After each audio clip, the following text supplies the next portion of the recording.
नमस्कार दोस्तों, आज निफ्टी ने 18,000 का जो सपोर्ट था उसको भी क्रॉस करके नीचे अपना डंका बजाया है। उसके बाद फिर से उसमें अच्छा खासा अप हुआ है। तो उसमें जो क्लोजिंग हुआ है 18,162 के आसपास, थोड़ा ऊपर नीचे हो सकता है, मार्केट अभी ओपन है, ठीक है। तो इसके आसपास उसने अपना क्लोजिंग दिया है। तो अगर किसी कारण 18,000 जो सपोर्ट है इसको तोड़ के नीचे आ जाता है, कहाँ पे सपोर्ट ले सकता है वो यहाँ पे बताऊंगा। 18,000 में मुझे लगता है मे बी एक दो दिन यहाँ पे कंसोलिडेट कर सकता है। अगर गिरना हो तो 18,000 को तोड़ के नीचे आने के बाद सपोर्ट ले सकता है 17,850। वो तो हम आने वाले टाइम पे ही देंगे, ये ऊपर जाएगा निफ्टी या फिर 17,800 के आसपास आने की कोशिश करेगा, वो एक दो दिन के बाद ही पता लग जाएगा, ठीक है। तो अभी जो सिचुएशन है उस सिचुएशन में हमें क्या करना है, इस सिचुएशन पे हमें जो फंडामेंटली स्ट्रॉन्ग स्टॉक है उन पे नज़र बना के रखना पड़ेगा, उन पे धीरे धीरे बाय करना पड़ेगा, उनके सपोर्ट पे, ना कि कंटिन्यू ग्रोथ में हमें बाय करना चाहिए। क्योंकि मार्केट कहीं भी जा सकता है, कुछ भी हो सकता है, किसी को टॉप भी नहीं पता होता, किसी को बॉटम भी नहीं पता। तो हमें क्या करना है, हर एक लेवल पे धीरे धीरे बाय करना पड़ेगा। पाँच में भी अभी जो 5-6 बाय भी करना पड़े, क्योंकि सपोर्ट लेगा, सपोर्ट लेने के बाद भी नीचे आ सकता है, फिर से ऊपर जाएगा, फिर से सपोर्ट को तोड़ के नीचे आ सकता है। तो इसलिए हमेशा आपके पास बैकअप पैसा होना चाहिए। मार्केट जब टॉप पे था तब भी मैंने बोला था। और एक चीज़, आपका जो होल्डिंग्स है वो जितना छोटा होगा, जो आपका पोर्टफोलियो जितना छोटा होगा, उतना आप बेहतर तरीके से मैनेज कर सकोगे अपने जो बचा हुआ कैपिटल है उससे। अगर मान लीजिए आपके पास 5 या 6 ही होल्डिंग्स है, तो उसके बाद अगर इन स्टॉक में गिरावट होता है तो इन पे आप आसानी से एवरेज कर सकते हैं। अगर मान लीजिए आपके पास 20 होल्डिंग्स है और आपके पास कैपिटल भी कम है, तो उन सारे स्टॉक पे इन्वेस्ट करना, नीचे में बाय करके अपने एवरेज करना बहुत ही मुश्किल हो जाएगा। तो हमेशा कहता हूँ, जब टॉप पे था तब मैंने चिल्ला चिल्ला के कहा कि अपने होल्डिंग्स को कम कीजिए। अगर मार्केट में गिरावट होगा तो इन स्टॉक पे आप जो भी होल्डिंग्स रखे हैं तो उन स्टॉक पे आप एवरेज कर सकोगे अच्छे लेवल पे, अगर बाय करने के बाद भी गिर जाता है, ठीक है। तो इस तरह आप नेक्स्ट टाइम, अगर इस बार गलती हो गया तो हो गया, नेक्स्ट टाइम ऐसा गलती नहीं होना चाहिए। अच्छे लेवल पे बाय कीजिए, होल्डिंग्स को कम कीजिए। अगर मार्केट टॉप में रहता है, मार्केट में गिरावट होता है, तो धीरे धीरे उन पे आप एवरेज कर सकते हैं, या फिर अच्छे जो स्टॉक फंडामेंटली स्ट्रॉन्ग नीचे आ जाता है तो उनको बाय करके अपने होल्डिंग्स में जमा कर सकते हैं लॉन्ग टर्म गेन के लिए। तो चार्ट पे देखते हैं किस लेवल पे आज जो स्टॉक्स है उनको हम बाय कर सकते हैं। टीसीएस किस प्राइस से बाय कर सकते हैं वो तो हम चार्ट पे देखेंगे, और पर ये स्टॉक है ना, आपको ट्रैक करना चाहिए, अच्छे लेवल पे मिलता है, जरूर बाय कर सकते हैं यहाँ पे। और 3,491 पे आज ऑलमोस्ट क्लोजिंग दे रहा है ये स्टॉक। और यहाँ पे देख सकते हैं, आप देख सकते हैं 18,59,000 के करीब लोगों ने उसमें टोटल ट्रेड हुआ है, और 62% लोगों ने बाय करके अपने होल्डिंग्स में जमा किया। तो अगर कोई सोच रहे हैं कि इस स्टॉक को यहाँ पे हम बाय कर लेंगे, बाय करने का अपना सारा पैसा यहाँ पे इन्वेस्ट करके, बहुत ही गलत कर रहे हैं।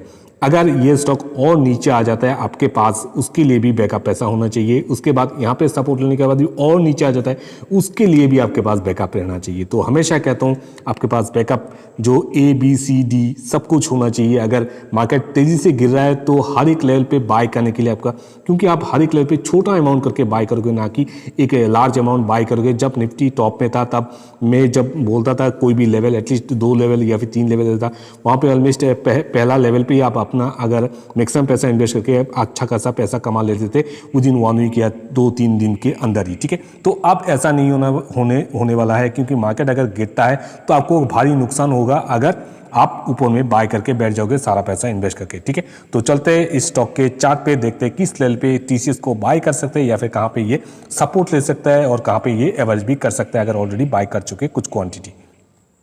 देखिए, जो लार्ज कैप स्टॉक है या फिर ब्लू चिप स्टॉक है, उन पे आप कैसे बाय कर सकते हैं अपने टॉप से, क्योंकि हर एक बार जो टॉप के स्टॉक है, जो ब्लू चिप स्टॉक है, वो नीचे गिरता है तो नया हाई जरूर बनाता है, गिरता है तो नया हाई जरूर बनाता है। तो अपने टॉप से जो भी टॉप के हिसाब करके हम इस पे इन्वेस्ट कर सकते हैं। अपने टॉप से पहला बाय आप कर सकते हैं। पहला बाय मतलब पहला सपोर्ट लेने के बाद, अगर 10% गिरने के बाद, टॉप से गिरने के बाद 10% पे करेक्शन पे आने के बाद सपोर्ट लेता है, या फिर 12% करेक्शन में सपोर्ट लेता है, तो पहला बाय यहाँ पे कर सकते हैं। फर्स्ट बाय यहाँ पे। नेक्स्ट बाय आप कहाँ पे करेंगे, नेक्स्ट फिर से 5% की गिरावट होता है, सपोर्ट लेता है, तो फिर से यहाँ पे कुछ क्वांटिटी बाय कर सकते हैं। फिर से कहाँ पे बाय कर सकते हैं, फिर और एक 5% की गिरावट में। तो मतलब हर एक 5% डीप में थोड़ा थोड़ा क्वांटिटी करके जो लार्ज कैप स्टॉक है उनको आप अपने होल्डिंग्स में जमा कर सकते हैं। इस तरह स्ट्रेटजी आप बनाओगे, अगर 30% या फिर 35% भी गिर जाता है तब भी आपके हाथ में पैसा ज़रूर बना रहेगा, क्योंकि आपने हर एक लेवल पे थोड़ा थोड़ा क्वांटिटी करके इन्वेस्ट किया, तो उससे आपका एवरेज जो प्राइस है वो भी घट जाएगा और नीचे में बाय करने के जो बेनिफिट है वो आपको लॉन्ग टर्म पे मिलता रहेगा। ठीक है, तो मैक्सिमम आप ये ट्राई कीजिए, अगर आपने ऊपर में टॉप में 1 बाय किया, नीचे 2 बाय कीजिए, नीचे 3 बाय कीजिए, उसके बाद जितना नीचे आ जाता है ऊपर का सारा मिला के अगर मैक्सिमम यहाँ पे 5 या 6 या फिर 7 मैक्सिमम जितना बाय कर सके उतना बेनिफिट आपको नीचे मिलेगा, जब नीचे से बाउंस बैक करके ऊपर जाएगा निफ्टी या फिर ये स्टॉक, दोनों को मिला के आपको देखना पड़ेगा कहाँ पे ये स्टॉक या फिर मार्केट जा रहा है, उसके बाद एक अच्छा खासा अमाउंट नीचे आप इन्वेस्ट कर सकते हैं। ठीक, तो टीसीएस कहाँ पे सपोर्ट ले सकता है? ये 50, 100 और 200 डेज मूविंग एवरेज और 100 डेज मूविंग एवरेज को तोड़ चुका है। तो अगर नीचे 100 डेज मूविंग एवरेज को तोड़ के नीचे आता है तो पहला सपोर्ट लेने की कोशिश कर सकता है 3400 के लेवल पे। अगर यहाँ पे सपोर्ट नहीं लेता तो ये आ सकता है 3300 के लेवल पे। अभी के हिसाब से ये 2 ही लेवल दे रहा हूँ, उनको आप ट्रैक कीजिए। सपोर्ट लेता है तो सेकंड बाय कर सकता है, या फिर अगर सपोर्ट लेता है जिनका फास्ट बाय हो सकता है फास्ट बाय कर सकते हैं। ठीक है, तो चलते हमारे नेक्स्ट स्टॉक के पास। ऐसे ही जो ब्लू चिप स्टॉक है उनको आप ट्रैक कीजिए, ना कि छोटे मोटे स्टॉक जो आपको अगर मैक्सिमम अगर कोई यहाँ पे पेनी स्टॉक में इन्वेस्ट करने वाला है वो आप सोच सकते हो अभी पेनी स्टॉक का क्या हालत हो रहा होगा। ठीक है, तो इस तरह की स्टॉक को ही आप चूज कीजिए लंबे समय के लिए। वीडियो के पहले सेगमेंट में थोड़ा टाइम लिया आप लोगों को समझाने के लिए, और टीसीएस का जो सेगमेंट है वहाँ पे भी टाइम लिया आप लोगों को समझाने के लिए कैसे इन्वेस्ट करना है इस स्टॉक मार्केट में। ठीक है, तो ये मेरा एक जिम्मेदारी मैंने माना है कि आपको समझाना चाहिए, क्योंकि मार्केट का जो कंडीशन है, इस कंडीशन में एक गलत फैसला आपका जो मेहनत का पैसा है वो डूब सकता है। तो एसीएल टेक्नोलॉजी पे किस प्राइस पे बाय करते हैं वो तो हम चार्ट पे देखेंगे। यहाँ पे देख सकते हैं 2.53% गिरावट हो चुका है 1163 पे आज उसमें ऑलमोस्ट क्लोजिंग हो रहा है ये स्टॉक, और 57 लाख जो लोगों ने इसमें आज ट्रेड किया है उसमें से 64% लोगों ने अपना होल्डिंग्स किया है, अपने होल्डिंग्स में जमा किया है इस स्टॉक को। तो चार्ट पे देखते हैं किस एलपी को हम बाय कर सकते हैं।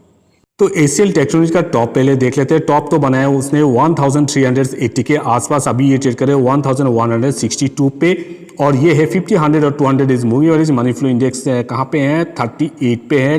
1 डे से पूरा चार्ट रिप्रेजेंट कर रहा हूँ। इसको बाय करने के लिए पहले भी मैंने 2 ही लेवल दिया था, अभी 2 लेवल के जो पहला लेवल है उसके आसपास ही है 1150, उसके आसपास ही है। कल ही मुझे लगता है ये तोड़ देगा।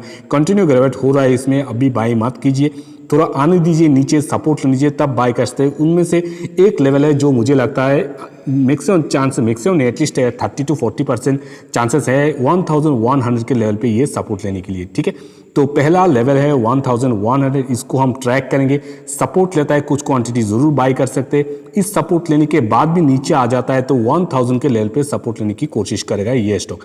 इन 2 लेवल को देखेंगे, जहां से भी स्ट्रॉन्ग सपोर्ट लेके आपको करता है वहां से बाइंग शुरू कर सकते हैं। तो चलते हमारे नेक्स्ट स्टॉक है एपीएस्ट माइंड, और 1 डे कल से पूरा चार्ट रिप्रेजेंट करूँ। एक नया आईटी स्टॉक है और रिसेंटली बीएसई और एनएसई में लिस्टेड हुआ है। कब लिस्टेड हुआ है यहाँ पे आपको बता देता हूँ, 2020 में ये लिस्टेड हुआ है। तो काफ़ी भागा हुआ स्टॉक है, जो कहना है काफ़ी भागा हुआ स्टॉक है और मिड कैप स्टॉक है, तो इसमें वॉलेटिलिटी के कारण नीचे आ सकता है, अच्छा करेक्शन कर सकता है ये स्टॉक। 1500 अपना टॉप बना के अभी ट्रेड करे 1279 पे। इसमें कोई इतना ज़्यादा कंसोलिडेट कर रहा था कुछ दिन, इतना करेक्शन भी नहीं होता। आज ही उसमें एक 5% गिरावट हो चुका है। तो कहाँ पे आपके आके सपोर्ट ले सकते हैं, यहाँ पे कहाँ पे आके इसको बाय कर सकते हैं। वॉलेटिलिटी के कारण ये अगर नीचे आके अच्छे लेवल पे मिल जाता है तो ज़रूर बाय कर सकते हैं। उससे पहले कंटिन्यू गिरावट हम इसको बाय नहीं करेंगे। इसका एक ही लेवल दूंगा, बिकेस से एक ही लेवल को, उस लेवल को पहले ट्रैक कीजिए। इस लेवल पे आता है, सपोर्ट लेता है तभी बाय कीजिए, वरना कंटिन्यू गिरावट में बाय नहीं करेंगे। ट्रैक करेंगे, सपोर्ट लेने के बाद आपको लेटेस्ट अपडेटेड वीडियो जरूर मिल जाएगा। तो अभी 1000 के लेवल के लिए इंतजार कीजिए, देखते हैं कहाँ पे सर इससे 1000 के लेवल के ऊपर अगर सपोर्ट लेता है आपको अपडेटेड जरूर वीडियो मिल जाएगा। ठीक है, तो अभी के हिसाब से 1000 लेवल को ट्रैक करते रहिए। तो चलते हैं हमारे नेक्स्ट स्टॉक इजीमेट्रिक। काफ़ी लोग ऊपर में बाय करके फंस चुके हैं, तो ऊपर में जो लोग बाय करके फंस चुके हैं उनके लिए एक मैसेज देना चाहता हूं, उनको थोड़ा गाइड करना चाहता हूं। पहले उनको गाइड करना चाहता हूं इजीमेट्रिक को। स्टॉक अच्छा है, स्टॉक अच्छे का मतलब ये नहीं कि आप टॉप में बाय कर लो। ठीक है, स्टॉक अच्छे का मतलब ये नहीं आप ऊपर बाय कर लो। किसी भी स्टॉक, स्पेशली जो स्मॉल कैप स्टॉक है वो अच्छे भी होते हैं, तो अपने आगे जब करेक्शन पे आ जाते हैं अपने टॉप से 30, 40, 60% भी गिर सकता है। तो इसके लिए आप तैयार रहे कि आपको इन्वेस्ट करना चाहिए। तो इसलिए जो भी स्मॉल कैप स्टॉक है उन पे कम इन्वेस्ट कीजिए, अपना जितना आप नुकसान सह सकते हैं उतना इन्वेस्ट कीजिए।